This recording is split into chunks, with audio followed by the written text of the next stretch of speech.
My name is Sandra Raines, and I am the manager here at Eads on Hillside and Bell. I've been here since we've opened this location, which it'll be 5 years already this month. About 40 years ago, a man named Melvin Eads, he started his own business, and it was out at our McCormick location. And he wanted to give the community good quality beef at a good fair price. And he really wanted to make sure that the products he gave were the best. His logo was expect the best. So that's kind of where that started. And it started out in just a little small building, and then he just kept growing and kept growing and kept growing. Melvin, finally, after 40 years, he decided to retire, which awesome for him. He's out enjoying fishing and the good life. So the owners of Pecans, they always had a really good relationship, Melvin and Dale McKee. They used to work together at Homeland, so they had that relationship. So when Melvin decided to retire, he approached the McKees, and they decided to purchase Eads. One really neat thing that we do here is we actually produce all of the salads and sandwiches and fruit cups, you name it, we make it, and it gets delivered to all of the Pecans. Prior to Melvin selling to the McKees, they had already built that relationship, and Melvin had gotten his world famous beef jerky in the Pecans stores. He always wanted to make it really simple, and he put it in a brown paper sack. And if people don't get it in that brown paper sack, they don't believe that it's the real beef jerky made by Eads.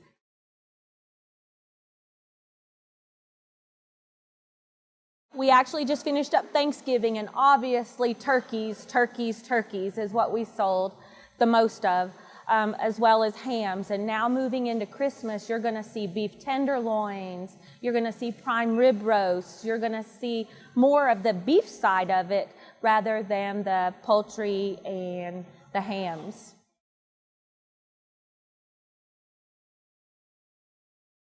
A beef tenderloin is actually the tenderloin of the cow. It is actually the most tender, the most juiciest, the best cut of meat that you can buy. You cut fillets normally out of a beef tenderloin, but most people want to buy the whole loin. If you're going to smoke your own or bake your own, most people will either sear it out on the grill and then finish it off in the oven. You just have to be real cognizant about the temperatures. You don't want that meat to get over like 130, 140. You want to serve that at a pretty rare, medium rare state.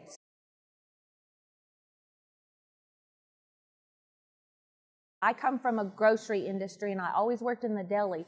So I had those same questions, like what is the difference between prime, choice, and select? A lot of people don't know what that is. So you've got select, which is a little bit lower down on the scale. It's still good product. Then you got choice, which it's coming up a little bit. And then you got prime, which is the very best grade. And it all comes down to like the aging of the beef. And that's one of the things that Melvin prides himself on, is being able to age his beef. Out at our McCormick location, we have vaults that we age it for at least 21 days, and that makes it even more flavorful. And that's those questions too, is a lot of people don't understand that. I didn't understand that. I was like, you can keep it in your fridge for 21 days? And absolutely you can. Only beef. I wouldn't do that with chicken, but beef, the longer it sets in there, the better it gets. We're open to answer any questions.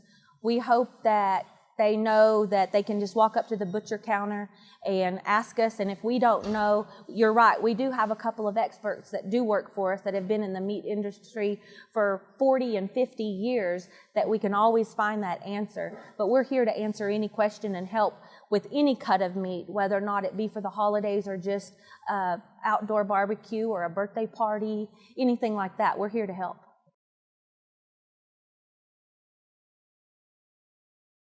It's always really special if you can actually sit down at the table and laugh and have a good time. I get to see my son, that they live further away, and my grandbaby. She's a year and a half, and they're actually getting to come home. So that'll be what I'm looking forward to. My daughter, I always tell her, you need to be thankful for what you have. And one thing we always did is we volunteer at Evelyn Rivers' Coat Project, and kind of gives you a different perspective of what some people don't have compared to what we do have, and knowing that we've been super blessed. Your generous gift makes it possible for Panhandle PBS to present Savor the Goods, Home for the Holidays. With a $75 donation, viewers can receive a charcuterie board for 2 to 4 people from Creek House Honey Farm, plus a growler of homemade mead from the Honey Buzz Winery in Canyon. You can order yours today by calling our membership office at 806-371-5479 by 5 p.m. Monday, December 13th. Thank you for supporting Panhandle PBS. Hi, I'm Paige Nestor with Creek House Honey Farm, and this is Katie Andrews, our chef on site. And today we're going to show you how to put together a charcuterie board. We started our charcuterie or cheese tray boards when we opened our winery to go with our mead. We wanted something nice that would pair well with what my husband brews at the farm. And so we're going to show you how to assemble those today. So when we first started the charcuterie board idea, we kind of decided to just go with what we could find, and that's what I would recommend to you, is find what you can in your local grocery store.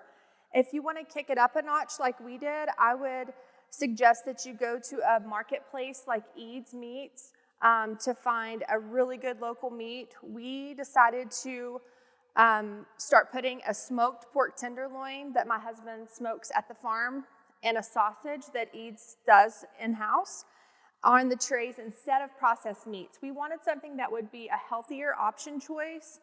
I wanted to serve something to my customers that I'm willing to eat too. And this is a tray that George and I have been doing for years. He would smoke a pork tenderloin. They stayed good for about a week. And we would just keep it cold in the fridge and pull it out, on nights when we didn't feel like cooking. It was a great alternative to, a big supper. It was just kind of something light that we could munch on. And the kids love it too. So we decided to, on our charcuterie boards, put 4 different types of cheeses. We have a green chili or a jalapeno, something spicy.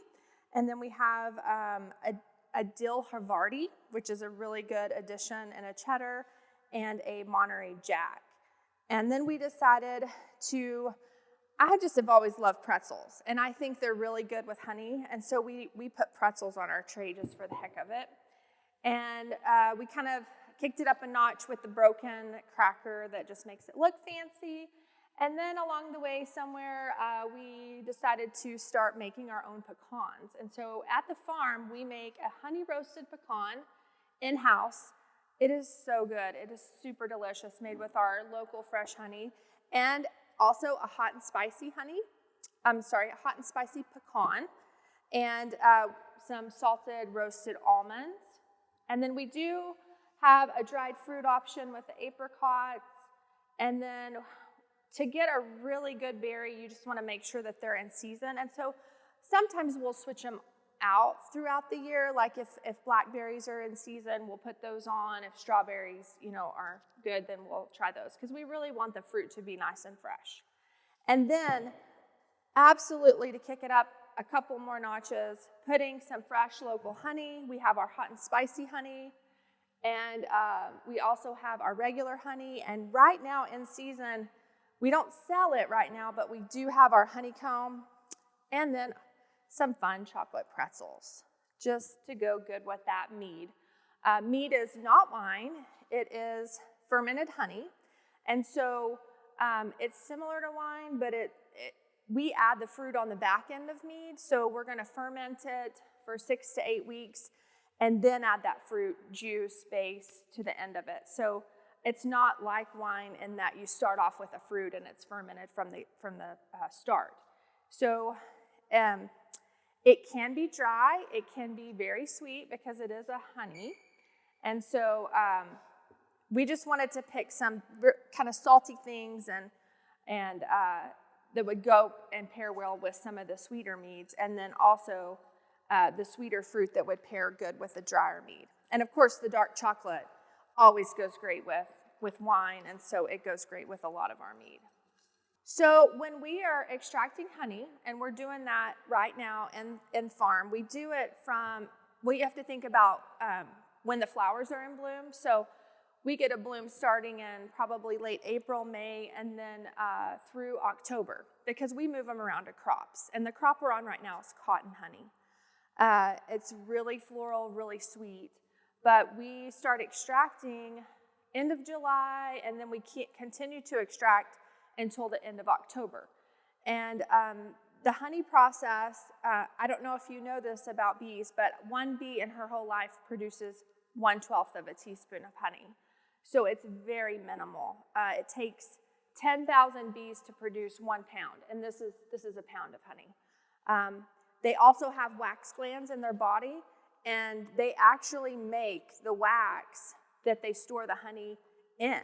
And honey is its own food. It starts out as nectar, and then they add pollen to it. They ventilate it so that it thickens up, and it actually goes through a chemical change to be honey. So bees are the only insects in the entire world that produce their own food. And so this is a superfood. It is so good for you. I mean, this stuff will heal a burn or a wound really quick. You can eat this, you can swallow the wax or choose not to. We have a lot of people that come in that want this and have used this as candy. And so it is kind of a rare commodity as far as, especially the Panhandle of Texas goes. We're really dry here. So we do put it on our cheese trays. We put them in these little plastic guys, and it hurts our hearts when people don't eat it, because it's so good, and it's so good for you. Adding the honey to the tray just helps your flavors. I like to take my pretzel and dip it in some honeycomb, or even like the almonds are super good. It gives it a sweet and salty flavor that almost everybody likes. And so, and the meat too, you can take the pork tenderloin, and we actually smoke it in the hot and spicy honey, but then you can take it and dip it in, and it just kicks it up a notch. It's so good.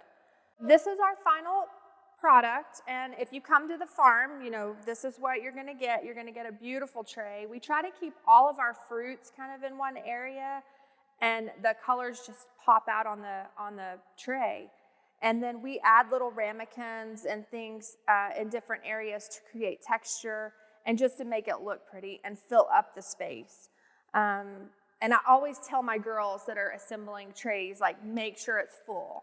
And that's something you'd want to do at home, especially if you're having guests over. Now, if it's just you and your kids, you can choose.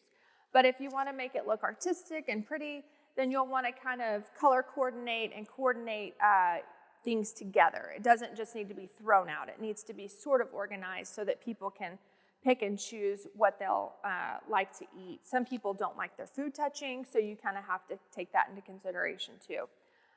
But that's how we do it. We kind of try to make it symmetrical and just to look, great as a presentation of art too. People, when they're looking at their food, it's all about, the taste is about what it looks like. So it makes it really good. And the cheese tray at home, as long as you've got, enough things to fill up the tray, it's so easy to assemble. You can always get pre-cooked meat. I mean, the sausage from Eads, they have it in the refrigerated section, so you can just go in and slice it up. It's super easy, especially if you're scared to smoke a meat.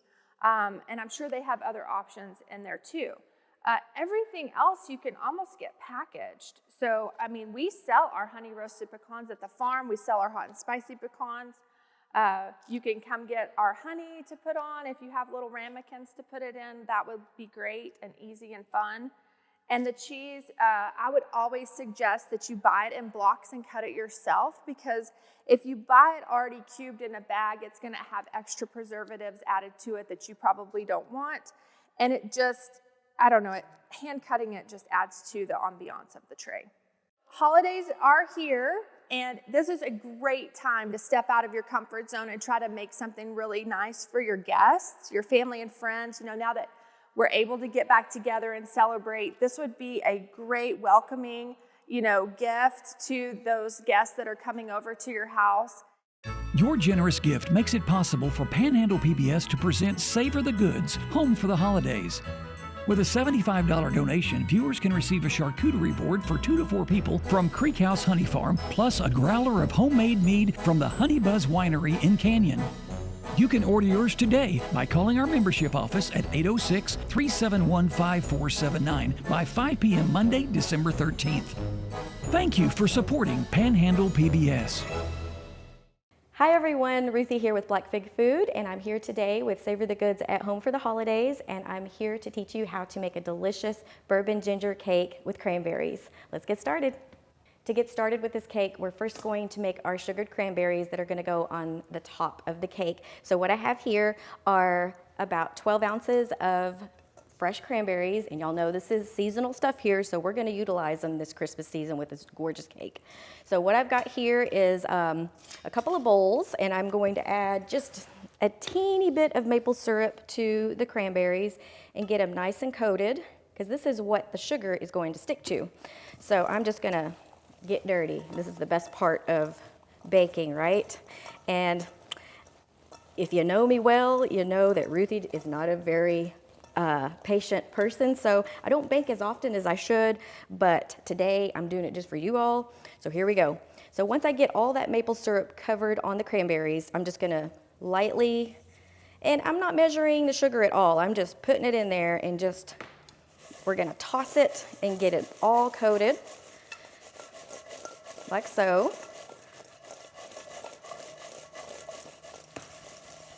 And once you've got them coated pretty well, we're going to just lay them on top of a baking sheet lined with parchment paper and just give it some time for the sugar to dry to the maple syrup, and then we'll get started on the cake. Now, if you kind of feel like you added a little too much maple syrup to the cranberries, you could lay them out on a baking sheet with parchment paper and just go over it again with a little bit of sugar, and then roll. This is the fun part where you get to play with your food. I don't want to say get dirty, but definitely get playful with it. And just roll your cranberries in the sugar like so. Do a little dance. And look how beautiful they are. They look like a winter wonderland, and they're really sweet. So I can't wait for y'all to try this. On to the cake. To get started on the cake, let's go over all of the ingredients. Now, I know what you're thinking. You're wondering, where the heck is that bourbon? Hang tight. That's going to be in the frosting.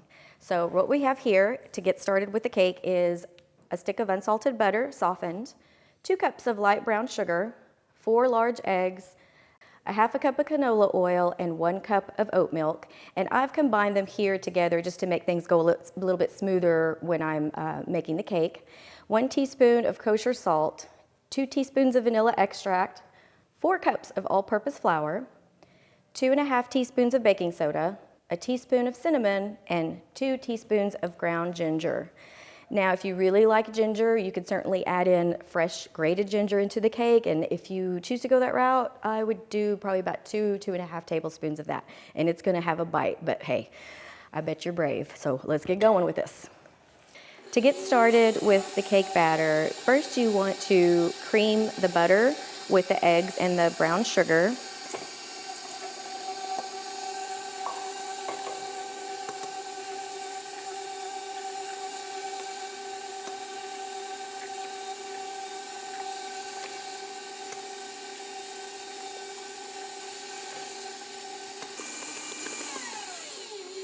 And then you're going to add the wet ingredients and all of the other spices.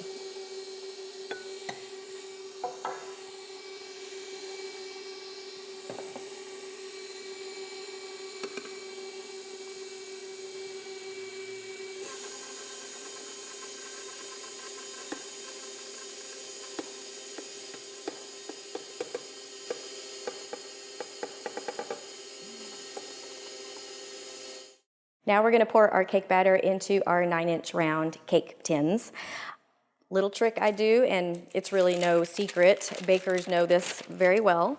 You sometimes bake and your cake sticks to the pan.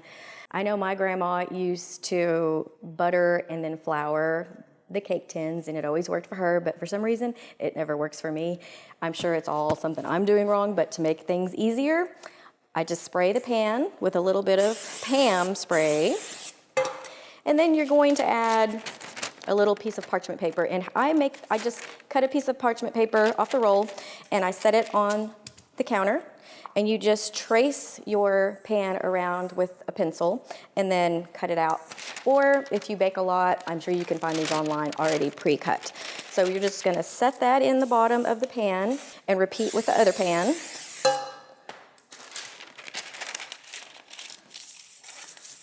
So where we have it, when it's ready to come out of the tin, you just go along with a knife and it pops right out. Now I'm pouring the batter into the tins. You kind of have to eyeball it. I'm just gonna go halvesies with the batter.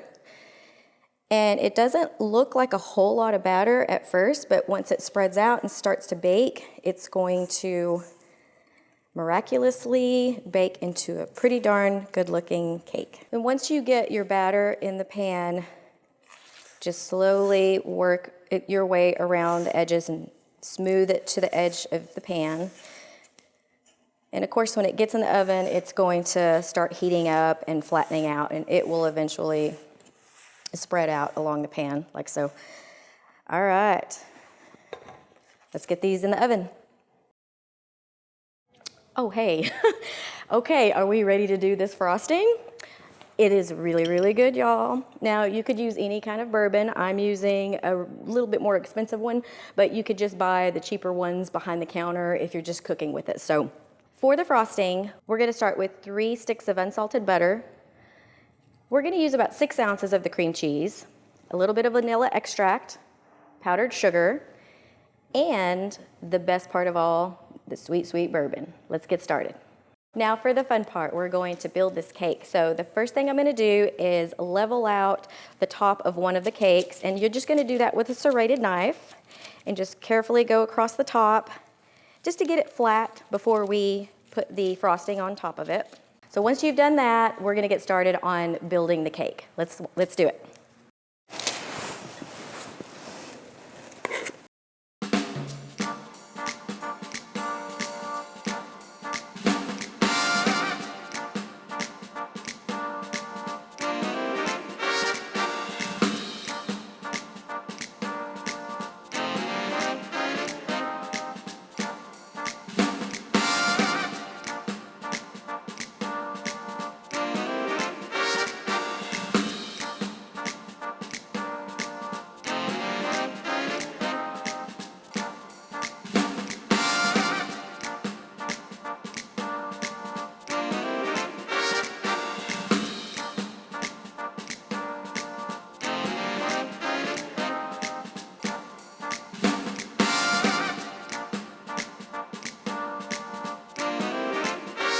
As I'm applying the frosting to the cake, I'm gonna go the naked cake route where you'll see a little bit of the cake on the sides, but most of my frosting is gonna be on the top.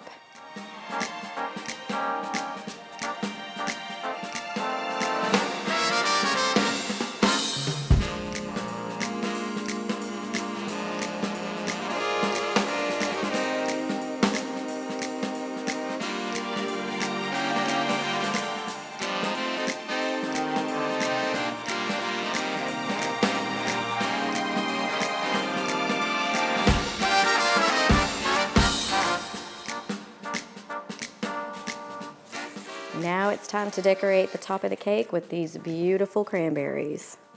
And you can just throw them on in any sort of pattern or not, just however you want to decorate it. You could just put it along the outside or completely over the entire top of the cake.